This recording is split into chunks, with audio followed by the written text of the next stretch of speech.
கடந்த 2021 சட்டமன்ற தேர்தலில் அப்துல் வஹாப் என்ற ஒரு கேண்டிடேட்டை நிப்பாட்டி வெற்றி பெற செய்தார்கள்.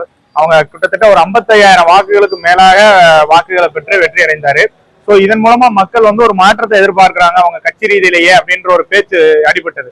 ஆனா இந்த அப்துல் வஹாப் அவர்களுடைய செயல்பாடு அப்படின்றது திருநெல்வேலி மாவட்டம் பாளையங்கோட்டையை பொறுத்தளவு மதிப்பீட்டு அளவீடுல பாத்தீங்க அப்படின்னா 100க்கு 10 மதிப்பெண் கூட வாங்க மாட்டாரு. ஏன்னா அவர் தொடர்ச்சியாக மக்கள் நலன் சார்ந்த பணிகள்ல ஈடுபடுறதை காட்டிலும் கட்சி சார்ந்த பணிகள்ல அதிக முக்கியத்துவம் கொடுத்து கட்சியினரை சமாதானப்படுத்துறது, உட்கட்சி பூசலை சமாதானப்படுத்துறது அல்ல உட்கட்சி பூசல்களை ஏற்படுத்துறது, இந்த மாதிரியான விஷயங்களை மட்டுமே செய்து கொண்டிருக்கிறாரு.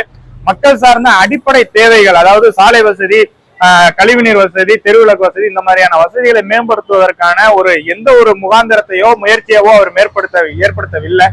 அதுக்கும் மேலாக பாத்தீங்க அப்படின்னா இங்க இருக்கக்கூடிய கல்வி நிலையங்களுக்கு சார்ந்த விஷயங்கள், மேம்படுத்துதல் சார்ந்த விஷயங்கள், எந்த ஒரு விஷயங்களுக்குமான நடவடிக்கைகள் எடுக்கல.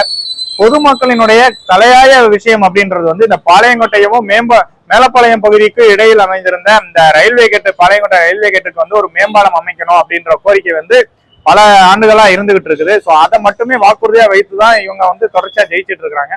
ஆனா இந்த முறையும் அந்த பாலம் அப்படின்றது வாக்குறுதிகளினுடைய நோட்டீஸ்லேயே இருக்குதே தவிர்த்து அதற்கான எந்த விதமான வேலைப்பாடுகளும் செய்யறதுக்கு இந்த அரசு முன் வரல.